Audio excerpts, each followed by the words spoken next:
हवा में रहेंगी मेरे ख्याल की बिजली, ये मुश्त खाक फानी है, रहे ना रहे। नमस्कार। आज का वीडियो भगत सिंह और महात्मा गांधी पर आधारित है। हमारी यह आम धारणा है कि महात्मा गांधी और भगत सिंह में ढेर सारी असमानताएं थी। दोनों का तरीका अलग अलग था। भगत सिंह ज़्यादा प्रभावी थे और गांधी जी कम प्रभावी थे, या गांधी जी ज़्यादा प्रभावी थे और भगत सिंह कम प्रभावी थे। इस तरह की बहुत सी बातें हम सुनते आते हैं। अगर हम बात करें दोनों की विचारधाराओं की, तो मैं आपको यकीन दिलाता हूँ कि दोनों की विचारधारा में ज़रा सा भी अंतर नहीं था। गांधी जी पूर्णतः अहिंसक आंदोलन को तवज्जो देते थे और भगत सिंह सिर्फ जरूरी होने पर ही हिंसा का समर्थन करते थे। भगत सिंह बिल्कुल भी हिंसक नहीं थे।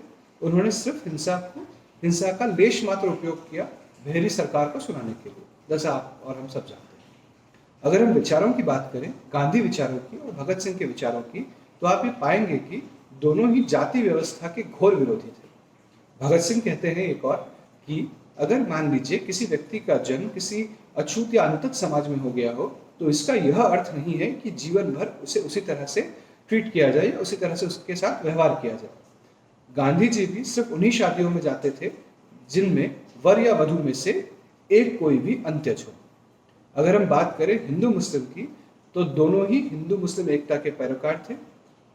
भगत सिंह निंदा करते थे बहुत सारी धार्मिक रूढ़ियों की, चाहे वो हिंदुओं की हो चाहे वो मुसलमानों की हो। उदाहरण के तौर पर भगत सिंह कहते थे कि इंसानों को गाय से अधिक तवज्जो मिलनी चाहिए। वहीं वह कीर्ति में लिखे हुए अपने लेख में कहते हैं कि ताजिए नामक बुद्ध का एक टुकड़ा फटने से ही मुसलमानों का क्रोध हिंदुओं पर टूट पड़ता है। अगर हम बात करें सर्वहारा वर्ग की या अंत्यज समुदाय की, या फिर हम बात करें मजदूरों और किसानों की, तो भगत सिंह और महात्मा गांधी दोनों ही यह कहते थे कि भारत के मजदूरों और किसानों के विकास के बिना या किसानों की तरक्की के बिना देश की तरक्की संभव नहीं है।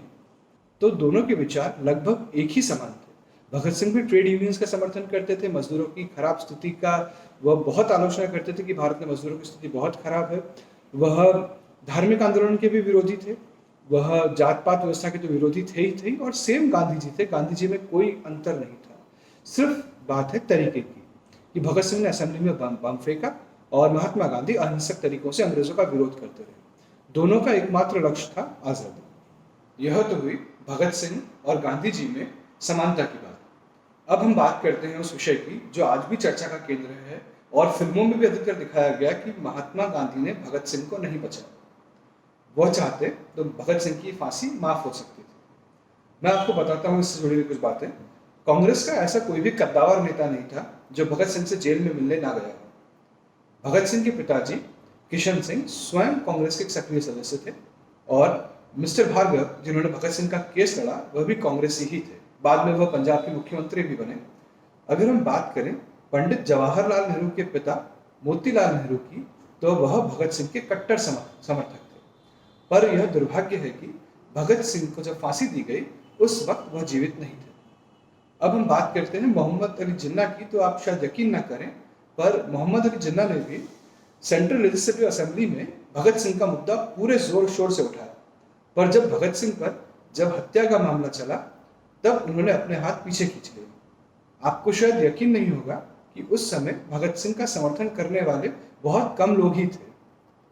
भगत सिंह का समर्थन ना तो भीमराव अंबेडकर ने किया और ना ही रविन्द्रनाथ टैगोर ने किया, और जिन्ना भी उस समय बाद में बदल गए। तो आप देखेंगे कि बाहर से कांग्रेस को इस मामले में कोई भी समर्थन नहीं मिला। उल्टा जब गांधी जी इरविन से बात कर रहे थे, तो उस दौर में पंजाब पुलिस ने यह धमकी दी कि अगर नॉन कॉपरेशन मूवमेंट के दौरान हुई हिंसा के ऊपर अगर कोई भी जांच कमेटी बैठी, तो हम पूरी पंजाब पुलिस इस्तीफा दे देगी। इस स्थिति में गांधी जी को ऐसा लगा कि अगर वह भगत सिंह के माफी की बात करेंगे तो शायद इरविन पैक्ट साइन ही ना हो पाए, और जो मांगे वह रखना चाहते हैं या जो मांगे वो मनवाना चाहते हैं वह ब्रिटिश सरकार माने ही ना। बाद में इरविन ने बहुत सारी जगहों पर ऐसा कहा कि वह मजबूर थे और उनकी मजबूरियां थी, इसलिए वह भगत सिंह की फांसी को माफ नहीं कर पाए। गांधी जी की अगर बात करें तो गांधी जी के पत्र के मैं आपको कुछ अंश बताता हूं, जिसमें गांधी जी ने कहा है कि भगत सिंह की फांसी को माफ कर दिया जाए।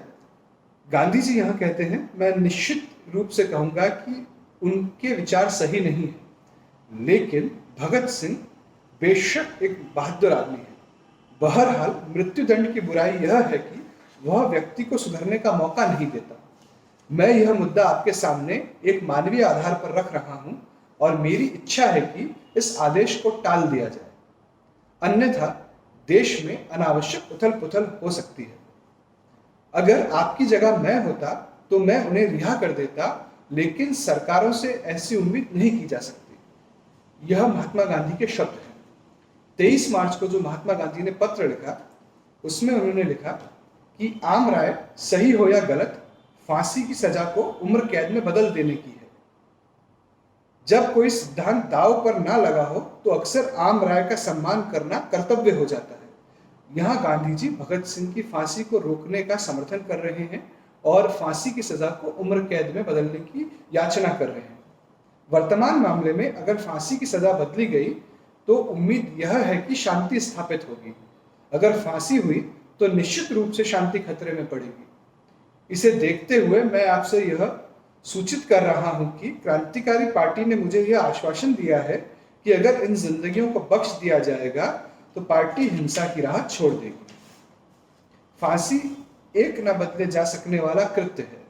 अगर आप सोचते हैं कि निर्णय में जरा सी खामी है तो मैं निवेदन करूंगा कि फिलहाल इसे टाल दीजिए ताकि आगे इसकी समीक्षा की जा सके। अगर मेरा होना जरूरी है तो मैं वहां आ सकता हूं। हालांकि मैं बोल नहीं सकूंगा, लेकिन मैं वह लिख दूंगा जो मैं चाहता हूं। दया कभी बेकार नहीं जाती। यह महात्मा गांधी के शब्द हैं जो उन्होंने इरविन को पत्र लिखा 23 मार्च को। यह भी कहा जाता है कि उस दौर में एक कांग्रेस का अधिवेशन होने वाला था और ब्रिटिश सरकार को लगा कि अगर भगत सिंह को समय से पहले फांसी दे दी जाए तो कांग्रेस का युवा वर्ग कांग्रेस के खिलाफ हो जाएगा और कांग्रेस में फूट पड़ जाएगी। बाद में हुआ भी, भगत सिंह की फांसी के बाद बहुत सारे लोग विरोध करने लगे, परंतु जो लोग इस बात को जानते हैं कि महात्मा गांधी ने प्रयास तो किया और भगत सिंह खुद यह नहीं चाहते थे कि उनकी फांसी टाली जाए।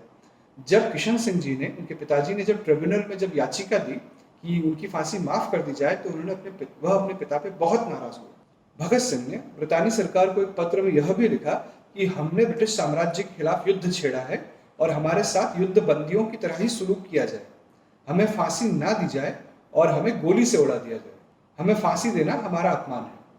तो आप समझ सकते हैं कि भगत सिंह खुद भी नहीं चाहते थे कि उन्हें छोड़ा जाए या उनकी फांसी माफ की जाए।